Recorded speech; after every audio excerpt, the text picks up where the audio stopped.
I'm Ryan Davis.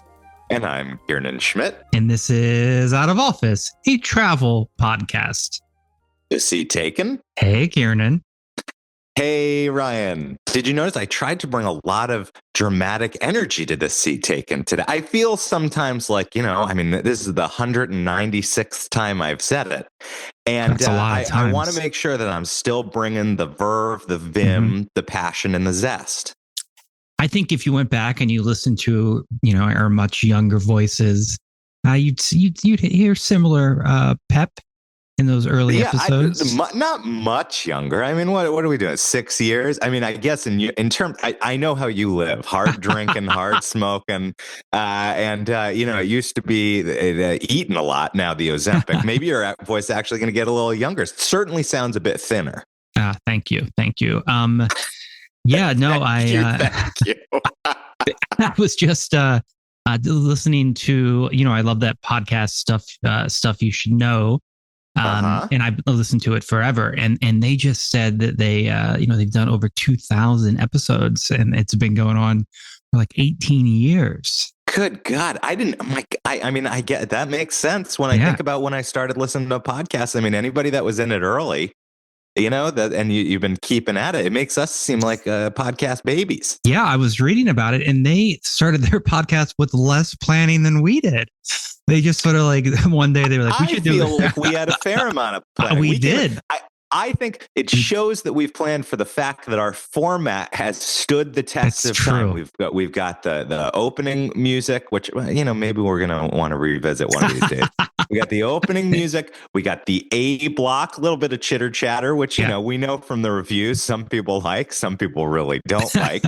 Where you kind of get to know us more. Then takeoff. Now we are fully into the topic of the day. Then we calm it down. Back to the last stop, to a moment of sharing, my favorite segment and your favorite segment, and then we got the outro. We got that music, and then always a little bit of a post goodbye joke or just a moment with the two of us. I think it works. Yeah, well, thanks for walking us through the outline. Well, listen, I think the most important thing as far as the takeoff go, well, listen, we've got new listeners joining all the time. Now they're going to know the rules of the road here on Out of Office. Now, Ryan, I don't want to bury the lead of what we're going to cover on today's show. What are you talking about in today's takeoff? I'm going to talk about some of the museums that I went to visit when I was just in Berlin. I'm calling it. I love a museum episode. Yeah. I'm nuts for the museum episodes. Yeah. Well, there's a lot of museums in Berlin. So I'm just going to talk about a few of them and what I liked or didn't like and encourage folks to go to Berlin. I want to go. I'm already like, how do I go back to Berlin? That's my thinking. So I thought I had a great time there. I'm anxious. You opened my eyes to the extent of the museum culture in Berlin. I'm very excited for it. Before we get to that, of course, I do want to have the Judy alert. This is the Judy in honor of Ryan's mother, Judy. Ryan, he's in. Would you call yourself a good son? You're an okay son at the very least. I think I'm in like the top quarter. I mean, of all sons ever. No, top half, but maybe 49. So Ryan, that's still pretty good. It's okay. This is sort of how the judgment you took on your academic career, I think.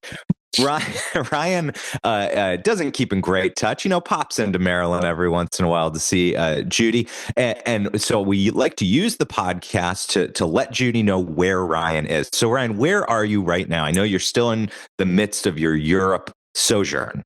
I am in Brussels, Belgium. Oh, okay, wonderful. Oh, yeah. I've been to Brussels, and I think we're going to do an upcoming episode specific to Brussels, right? Yeah, I think we're going to talk about Brussels and both of our thoughts. But here's a funny Ryan thing.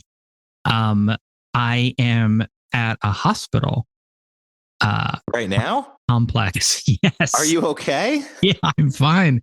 What happened was I booked one of these apartment hotels because they have laundry and everything. I needed a week to refresh, and I didn't notice that it was actually on the campus of a hospital.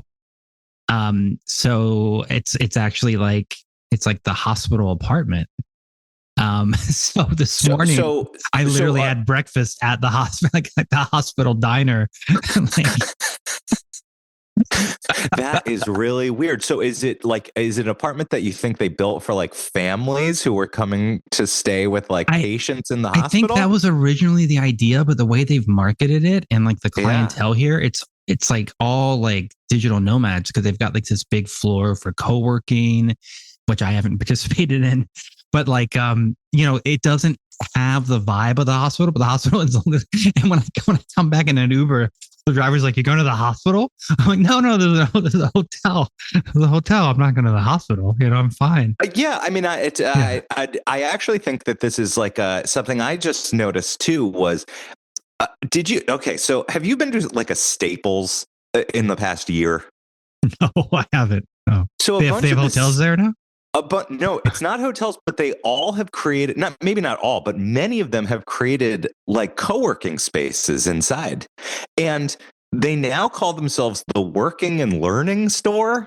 Wow. I don't know. And I actually met somebody who indeed uses it like a WeWork, and he goes to a Staples downtown and he works out of the Staples. Like that's his office. I feel like everybody's looking at like what little corner could we shove a desk in and put an outlet near no it. matter now we're charging $100 a day. No matter how dark Severance gets, it'll never get worse. Going downtown to working at a desk is really something pretty weird. It is weird. I admit that it's weird. You know what's even more shocking is how good the cafe is. It's called It's really good. Like the omelet was amazing. Are you getting a lot of those European ambulances going by? Just like I don't know if they have like if it's like an ER hospital or not. I should look more into the hospital I live at. I mean, also, you're fairly accident prone. Yeah. I think this is a good space for you. I feel good about this placement. Yeah. No, I was, I could. If I have my heart attack here, it'll be convenient, at least. The inevitable heart attack. As I said, hard drinking, hard eating, hard living. I'm kidding, Mom. Well, I mean, we're not getting younger. I have to give you some Brussels recommendations, by the way. How long are you there for? How much longer do you have? I'm here until Sunday. Okay, so you still have a little time if I cook up something that I'd recommend. I got to go back to my itinerary. So I made a mistake in my European travels that I've corrected in my second half of this trip. I'm shocked. You had such a well laid out Excel sheet. Well, the Excel sheet is great, but the problem was I have myself leaving on Sunday afternoons, and I should have myself leaving on Monday mornings because I have that whole day to travel before work starts. Mm-hmm. So it's actually cut. It just makes my Sundays sort of useless because I'm not in any place long enough. And so that's been annoying. But otherwise, I did pretty good. Where is next? Next is Amsterdam. Yeah, I don't know. I think I could see the argument going either way because it's possible, a lot of stuff doesn't open or have good hours on a Sunday. So I feel that because now you're going to be set up to do Amsterdam exploration with that pre-work Monday. It's true. Yeah.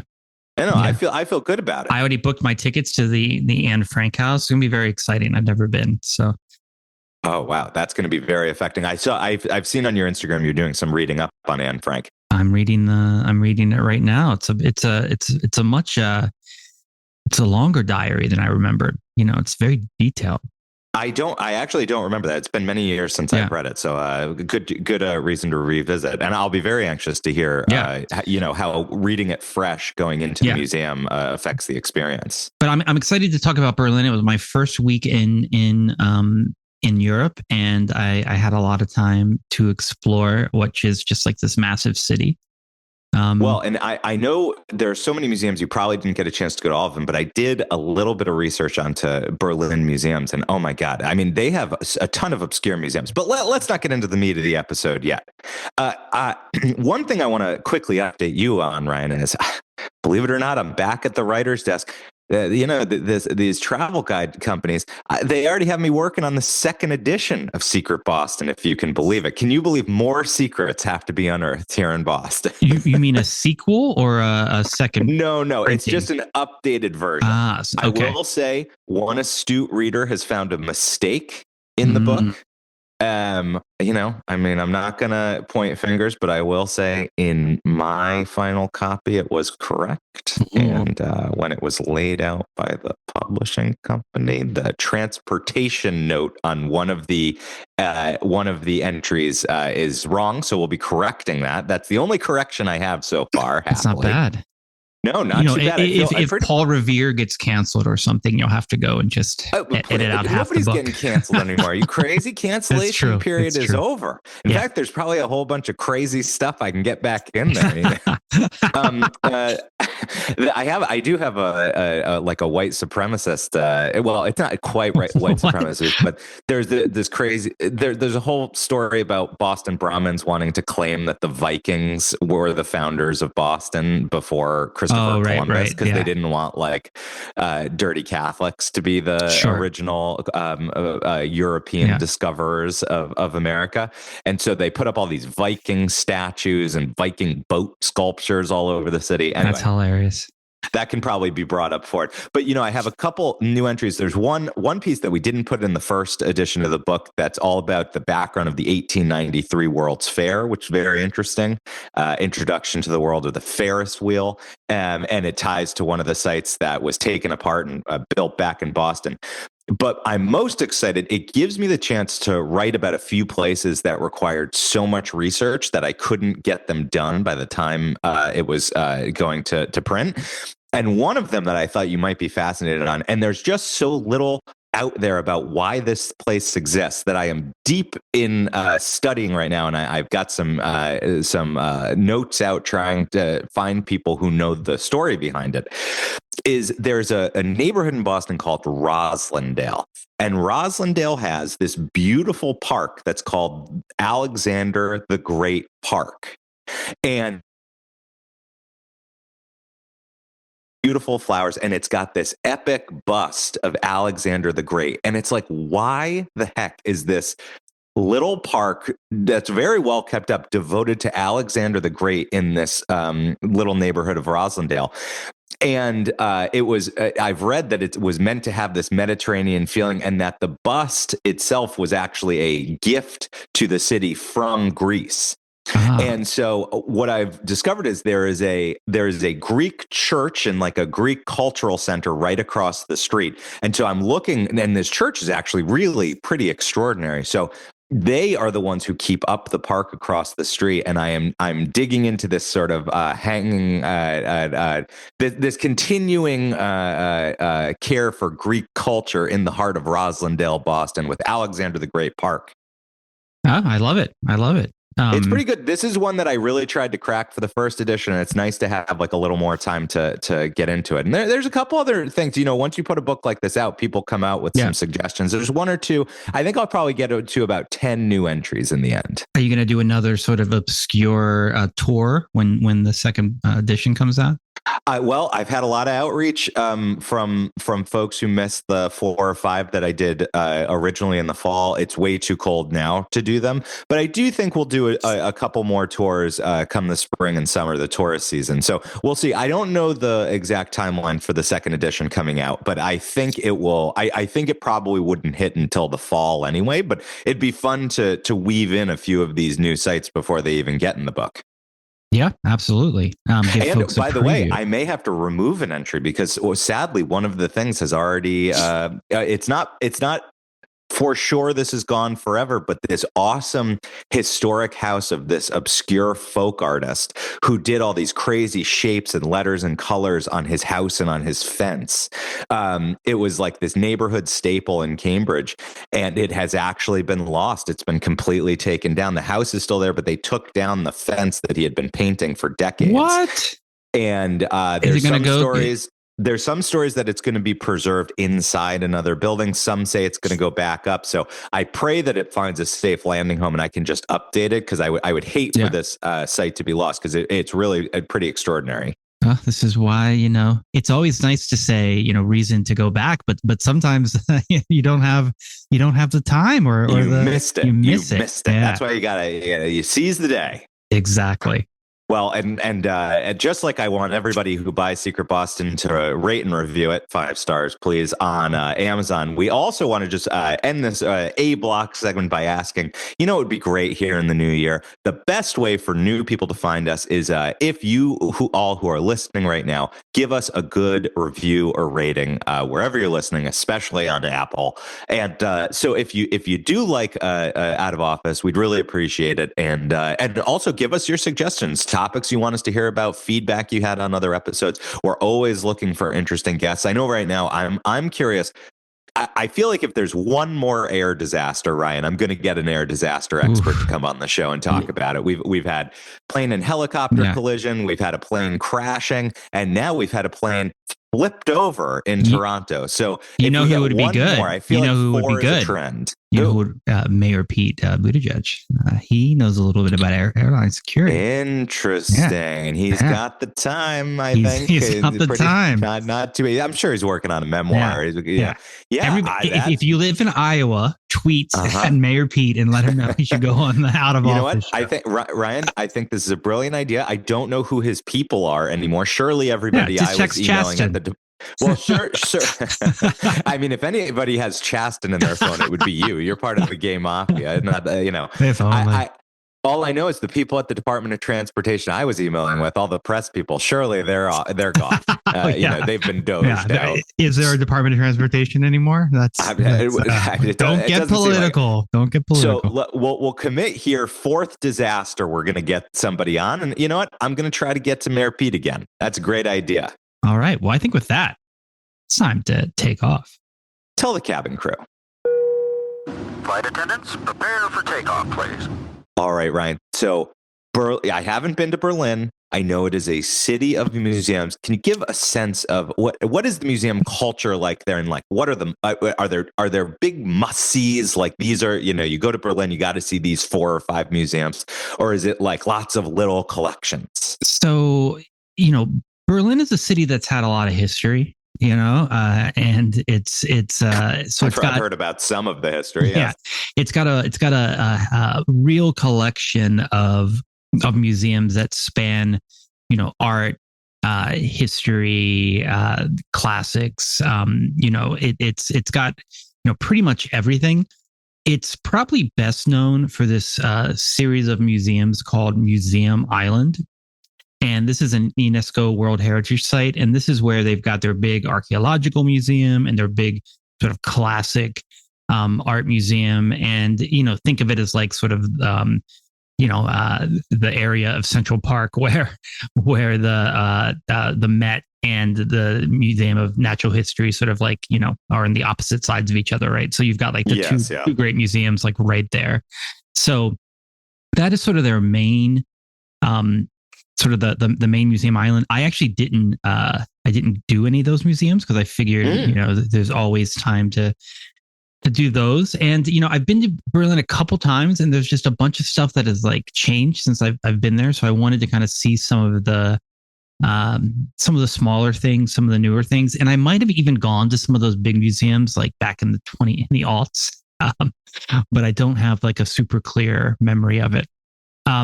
But Berlin has 150 museums, so they've got a lot of museums. 150 museums, and that spans tiny collections, single rooms, specialty museums. As I said, I did a bit of looking around. I got to tell you, the one that really caught my eye. It's an open air outdoor. They call it the Gas Lamp Open Air Museum, and it's a path where they saved 90 historic gas streetlights, and they continue to run on gas, and you can walk through and see from gas lamps all around Europe preserved in this outdoor museum. And it says many people walk by it without even realizing the history they're walking past. That really captured my imagination. Oh wow, that's cool. I wish I had known about that. Very very cool. You got to do the research, Ryan. I know. Well, this is a place where I would be going to the museum that I was, scheduled to go to. And then I would look around that museum, and there'd be 5 other museums that were like within walking distance of that. Yeah, so, well, when you have 150, there's probably museums every other storefront. Yeah. So storefront, storefront, museum front. Storefront makes sense too. There's doors there usually. Yeah, I think it's store. How you getting in the store without a door? Storefront's a traditional. Yeah, so I guess we're going to find out how bad my German is, because it's got to be. It can't rival how bad your Spanish is. I'm looking forward. No, I think that it might. Like, in Berlin, everybody, pretty much everybody speaks English, which is nice. But when I was, and of course, you, as you revealed on a previous episode, were walking around trying to speak Spanish. Yes, I was. Force of habit. I've gotten over that, thankfully. I'm just straight up English, which they love here in Brussels. So the first gallery I want to talk about, or the first museum I want to talk about, is called the Berlinische Galerie. And I'm really butchering that. But this is a modern art museum that's located in this old renovated loft space. So it's got these epic ceilings, and you walk in and it's just you're kind of taken with sort of how big the gallery is. It's a really impressive, cool building. And it's got a mix of two separate floors. The downstairs floor is more dedicated to the temporary exhibits. When I was there was a portrait, a German artist who did portraits, who had some incredible portraits from the last 20 years, like showing all sorts of kind of kooky things Europeans have gotten into. And then the upstairs, which is the sort of permanent collection that this really kind of walks you through the history of German modern art with a focus on Berlin. And there's this really striking staircases, these two staircases that crisscross in the middle of the museum. So when you go up and down the stairs, it's really fantastic. And I'll definitely take a shot and drop it on the Insta. And you're a big modern art, but you like modern art museums quite a bit. I prefer modern contemporary museums. Yeah. For art. And I did notice you've been peppering your Instagram with a lot of very funny, kind of cheeky modern art. I feel like that's kind of your sweet spot. I like to make fun of it a little bit too, and there's this kind of wild movement that happens in Berlin, or sort of happens in Europe, but is really centered in Berlin, the Dadaist movement. So they've got a lot of that stuff from that, which is really goofy and fun. Yeah, that's very fun. That's usually like media mixing. I always think of like cutting out lots of different. Yeah, it's almost like a collage. Yeah, it's definitely collage. So they've got a lot of they've got a room sort of dedicated to that. So it's a cool museum, and this is the kind of thing that it's big, but it's not overwhelming. So you feel like you can really sort of knock it out in a single visit, and you don't get overwhelmed and feel like there's too much. And it's just super, super pleasant, like everything about it. And then afterwards, there was a lovely cafe in the building that I sat down and had a great coffee and sort of decompressed. I love. Museum cafes is something we should maybe do an episode on sometime, or museum restaurants. I have to say that's not usually when I'm in a museum, I'm so driven to go see as much content as possible. I am not a frequenter of cafes. Yeah, the content on the wall. Wow. You got to take in all the museum content. Yeah. So that's the first one. And then the second museum is it's this huge contemporary art museum called the Hamburger Bahnhof. And they probably have a good cafe. Grab a hamburger. They had a lovely cafe, actually. I didn't get a hamburger there, but I'm sure it was good. This is in an old railway station. Oh, cool. Yeah. So they've got when you walk in, you're in sort of the main area where the train would come in. So it's very cool, sort of visually. And then there are these extensions. Is it the train from Hamburg? Is that why it has hamburger in the name? Yeah, exactly. It was once the station that did the Berlin to Hamburg route. And this expands, far beyond German art. They've got a huge collection of contemporary art from around the world, including, folks like Andy Warhol, which is always fun to see. But what really struck me about this museum was the sculpture, the indoor sort of sculpture trail. They've basically built out this entire section you walk through, and each room is sort of dedicated to an individual sort of huge sculpture. And my favorite one was this sculpture of a museum, a contemporary art museum that was it looked like sinking into the ground, and contemporary had been cut off, and it said temporary art.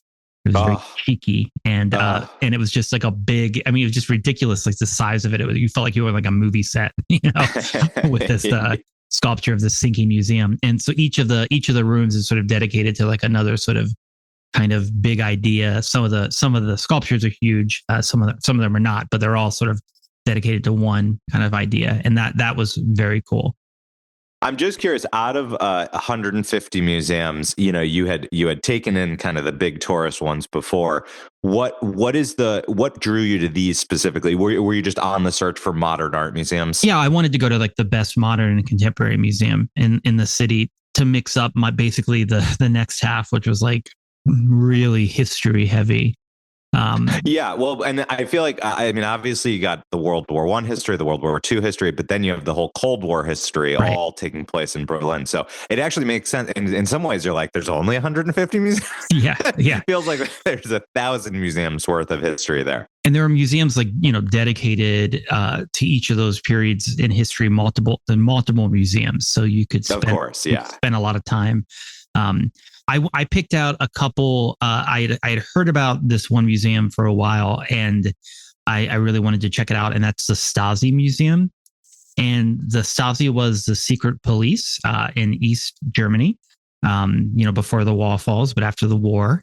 And they spied on the residents, and they created like a lot of real terror. They did espionage. They produced propaganda. They were just a really scary, secret police. And right. Have you ever heard? There was a New Yorker article about a year ago, and it was all about the Germans who their entire job is to try to piece together Stasi files that were shredded. Yeah, I do remember that piece, actually. It's unbelievable. Yeah. And it's basically like this giant puzzle. All of this shredded documents were kept in these bags and stored away for decades. And now they're trying to strip by strip, put them back together.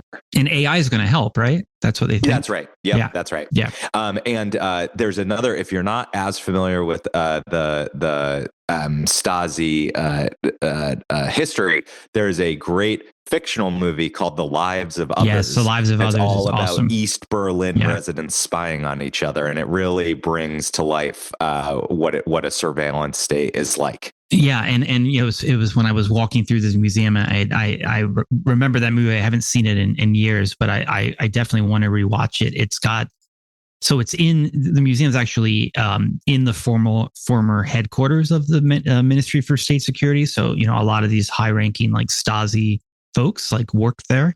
Yeah.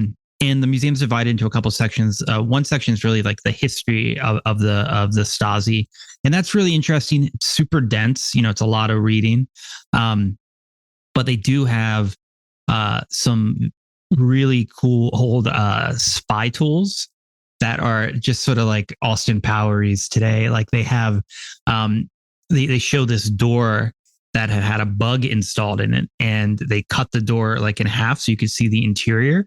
And there's about like 40 big old batteries, are they D batteries? I haven't used a battery in a long time, but like a big dead battery. Yeah. And they're all they're plugged in the door, and there's like 40 of them that all like wire into this like ridiculous looking bug. And it's just like, can you imagine having to install that?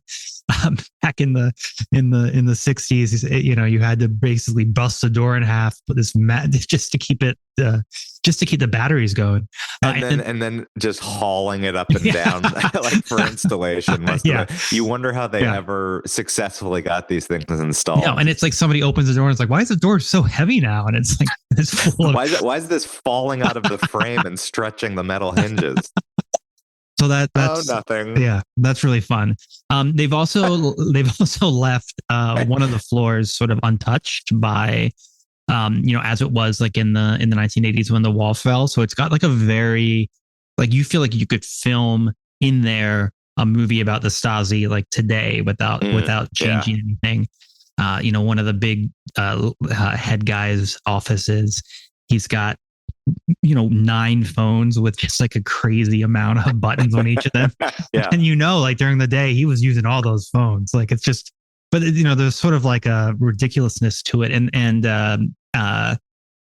it obviously the German wall falls in 89. And they cover a bit of that and how how people were able to, like you said, like try to figure out basically what did the Stasi do in all this time. So it's a very cool museum. It's really it's beautifully maintained, and I would definitely recommend it. And do some reading on the Stasi, before you go, just so you have some kind of general idea of what they were about. Because, like I said, the first half of the museum is going to delve into that history, and you're going to want to have some outlines. It sounds really fascinating. I mean, I also have to think it probably has some, while we're laughing at the antiquated technology, it does have to, it does have to make you think a little bit about, I know you're not in the US right now, but this idea of greater surveillance and, people in the government having more access to more information about us. And there's just so much more information available now. I mean, everything is obviously recorded digitally. It's so much easier. Like, you read about what they were doing and how hard it was for them to bug a room or to listen in on a conversation. And now, the idea of that, you really don't even think things are private when you're having like a conversation. No way. I just like assume I'm being video recorded everywhere I go in public. And, I got freaking cameras in the house, in the kids' rooms. Yeah, and you don't need 14 phones on your desk. You just have one that does more than those 14 phones could ever imagine. Yeah, no, I can reveal all my secrets so easily, but also my secrets are boring, so nobody really cares. So let's jump into a different period of history, and there's 2 museums that I think overlap a lot, and depending on folks' interest, you can pick one or the other, and that's the Berlin Story Bunker and the Topography of Terror. And both these museums deal with World War II. I think I rode that when I went to Disney World, Hollywood Studios, the Topography of Terror. I actually thought it was a pretty cheesy name for the. Yeah, it's very cheesy. That's like something museum. You and I would pitch. Yeah.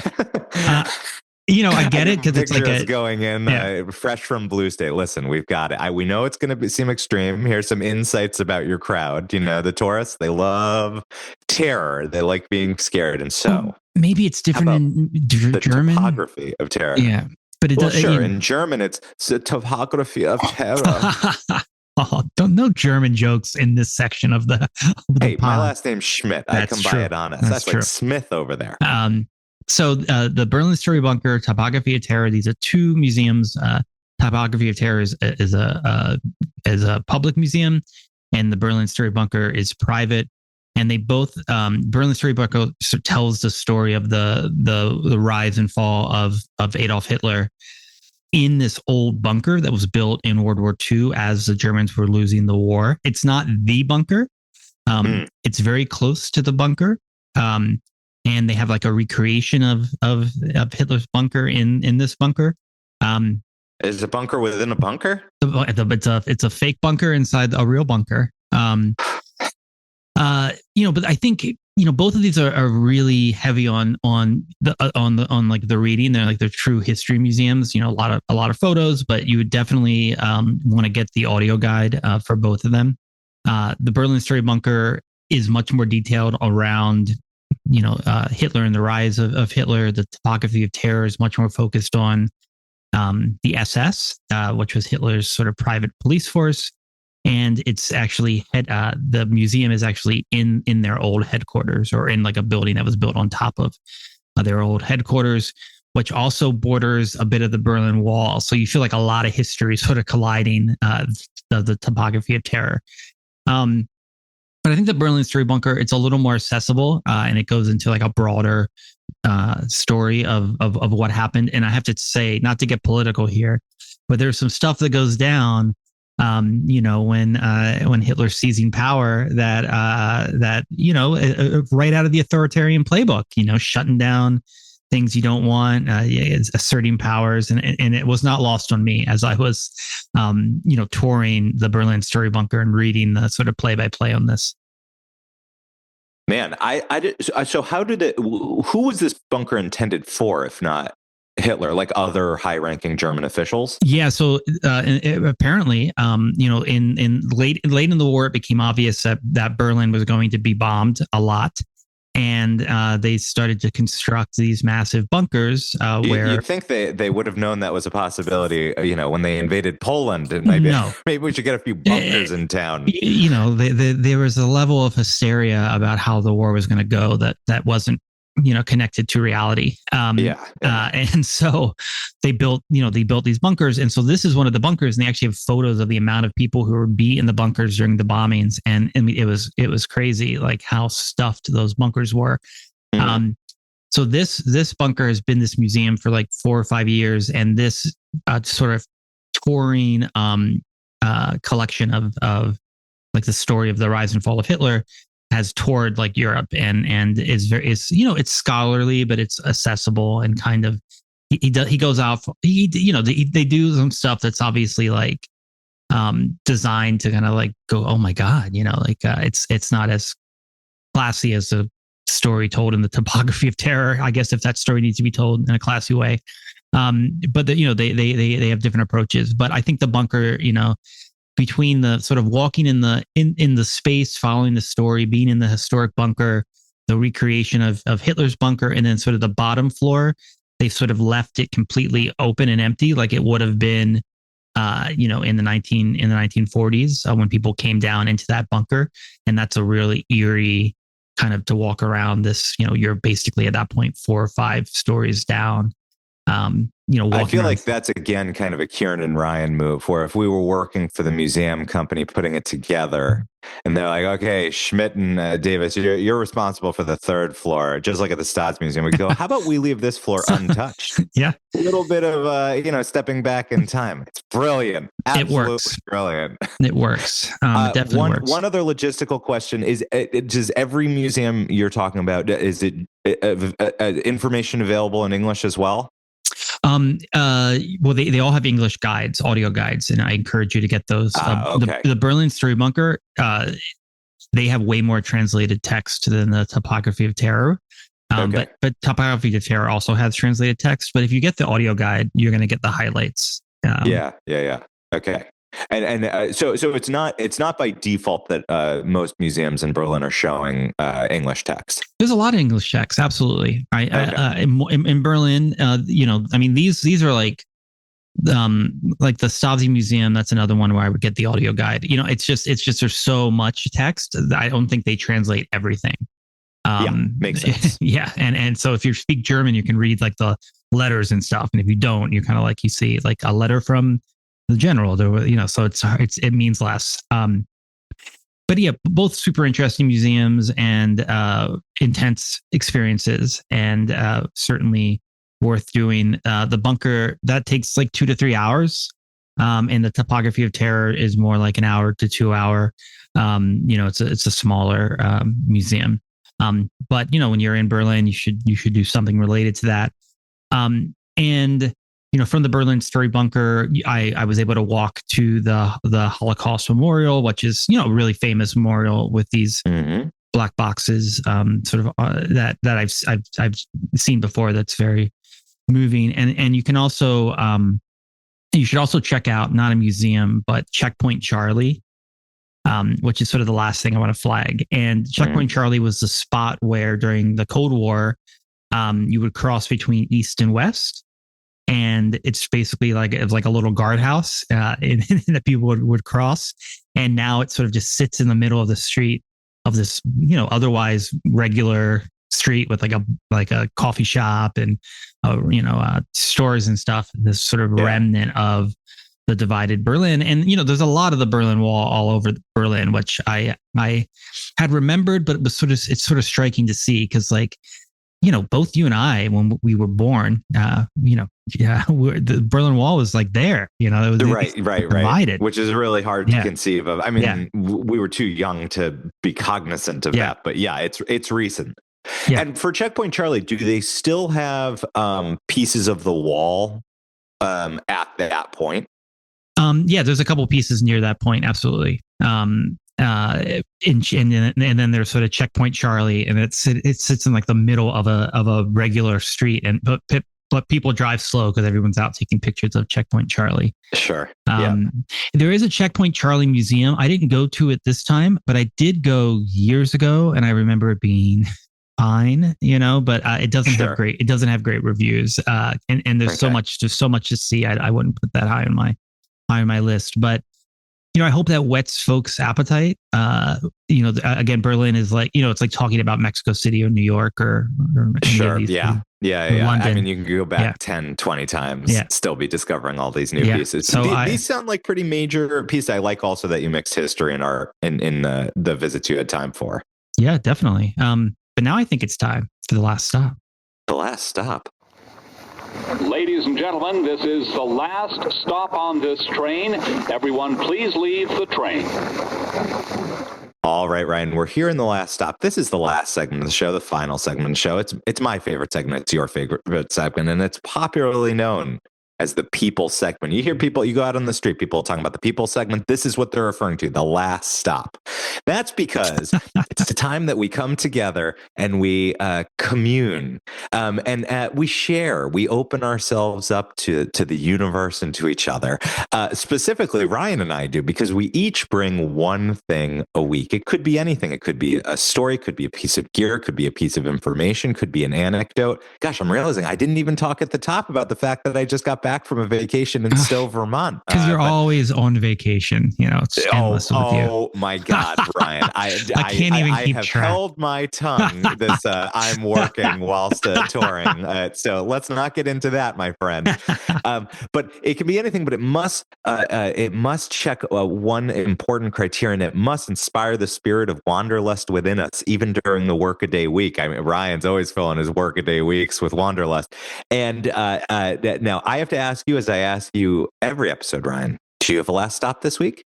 I do, Kiernan. The Oscars are coming up in a couple Sundays.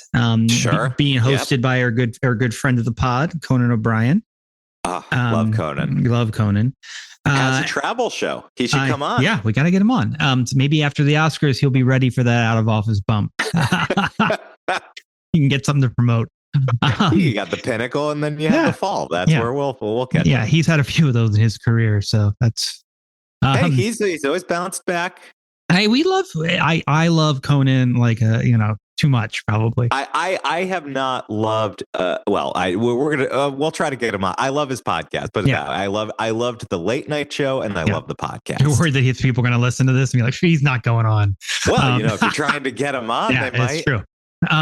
So I've been trying to catch up with some of these Oscar nominated films, and had a chance to sit down a few nights ago and watch the animated feature out of Latvia called Flow. Have you seen this yet? No, I don't know it. I'm fairly movie illiterate. The fact that I had Lives of Others on my tongue is shocking. That one I have actually seen. Well, I think Flow is great. Maybe the kids are too young for it, but it is an animated film. It's 90 minutes. It has no spoken dialogue between humans. It has animals making animal noises to each other, and it's about a cat that's named Cat because it's a wild cat, doesn't have a name, and there's a flood, and the cat runs to escape and joins an unlikely crew of other sort of adventurers, all kind of fleeing this natural disaster, including one of your favorites, a capybara. Love a capybara. And a lemur and a bird. And they all act like animals. Like they don't act like humans are not. They're they're doing some things that animals wouldn't do, but for the most part, it really tries to it kind of tells the story of these animals. And I loved it. I had a blast. I thought it was a really beautiful story, and it was like sort of mesmerizing to watch something without any spoken dialogue for 90 minutes and kind of be pulled into this world. And it's the most popular film ever to come out of Latvia, and I'm actually going to Latvia in a couple months. And there is a narrative to it. Like it's not. How do you follow it with no dialogue whatsoever? That just tells you how well made the actual kind of like story is. It's it's an adventure. They're on a boat and they're trying to get away from the flood, and it's all the cat's perspective. So the narrative is them trying not to die. All right. Yeah. I mean, it's a fair. All right. I'm interested enough. I'd give it a chance on a plane. I think that's where you've got. I nominated for Best Animated Film and Best Foreign Language Film, which is interesting. How do you call it a foreign language? I know it's from Latvia. There's no Latvian dialogue. film. Anyway, the point of The Last Stop. Folks should check out the movie. It's streaming on HBO. Sure. Oh, okay. But also Max. It's on Max. It's on. Yeah, I'm never going to call it that. So that'd be the worst branding decision in world history, I think. I don't know. Twitter to X was pretty bad. Well, fair enough. Anyway, the people of Latvia love this cat, and now they have erected a sculpture of the cat in the capital of Latvia, and I'm going to get to see this sculpture when I go, and I'm very excited. I've rarely been less excited about a site. But I will talk about a great cat statue in London when you bring that to the podcast. All right. Well, Kiernan, did you bother to bring a Last Stop? I always bring Last Stop, Ryan, of course. So as I mentioned, I neglected to dig in, and I will on our next episode on the fact that I just did a ski vacation in Stowe, Vermont with the family, got the kids up on skis. I know we often have people writing and asking for more like traveling with kid content, and I actually do have some good tips about trying to get your kids to learn to ski, because we're trying to get Charlie and Penelope, 5-year-old and 3-year-old, up on their skis early so that they don't have to learn in their 20s. How did they do? They did great. They did ski school, very surprisingly good. And what's wonderful about ski schools being available is that that's also childcare, so that you can go and ski. And it had actually been, because of the pandemic, it had been years since I had been up on skis. So I had learned in and then that got frozen, and then now I'm thawing, and I feel that I got back up on my feet and I'm okay. I did take some very hard crashes though, and my neck is really messed up from some of those, but that's not my last stop. Seems great. Here's my last stop. It's also good exercise, right? Not all of us have a frozen Ozempic in the fridge. No, here's when we were doing the episode for Skiing for the Skeptical, we talked about the two passes that our most major resorts are on, either the Epic Pass or the Icon Pass. And these are passes that are over $1,000 each, and basically all the great mountains pretty much in the world now are divided up between these two passes. So if you're a pass holder, you get lift tickets for those days. But what has come onto my radar is that there's actually a third pass that I was totally unaware of. So the Epic and the Icon are the passes everyone talks about. But there's also something called the Indy Pass, INDY, the Indy Pass. And the Indy Pass is focused on these much smaller resorts, much more accessible, very few frills, and really much more affordable. And you and I have talked about that's what's something that keeps folks away from skiing, is the fact that you have to pay for the gear and the rentals, and you got to get there, and you need to buy a rack for your car to put the skis on. I mean, it's an expensive sport, and the Indy Pass jumps out at me as a awesome example of a way to make skiing accessible to others, because you can actually score this pass for $400 to $500 a season, and the $500 like that range actually puts you up so that there's no blockout dates, and it just makes the you can jump out onto the slopes much more easily, and it's more these like mom and pop hills and mountains that are really overlooked when you're talking about these giant resorts. These are the places I actually learned at a place in New Hampshire that is on the Indy Pass I came to discover, called Kiernan Mountain, which I've advocated for here. And Kiernan Mountain's on it. There's another one called Jay's Peak that Catherine grew up going to. It's very far north, very, very cold. And these places are on the Indy Pass. And these are the sort of places where you show up.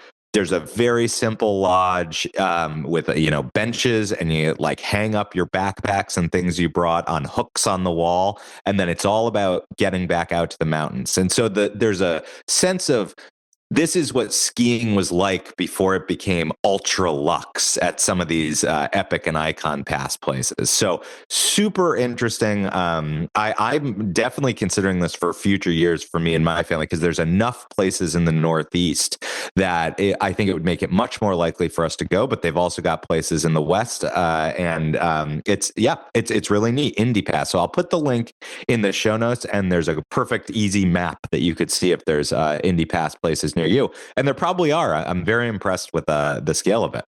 That sounds great.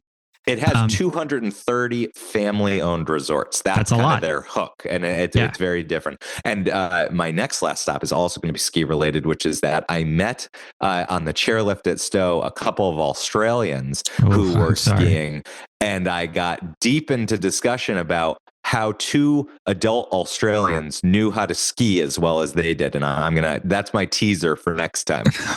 Just so they were rich. No, that's not it. That's not it. Okay. Well, oh, hey mate, we're rich. Oh, okay. Thank you for making that clear. I mean, they're a lot of time in Swiss. Yeah. Well, Kiernan, until next time, I'm Ryan Davis. And I'm Kiernan Schmidt. And this is Out of Office, a travel podcast. This seat taken? I'm going to go hit put up a little Australian in there for you. I'm going to go hit up the ER for a snack.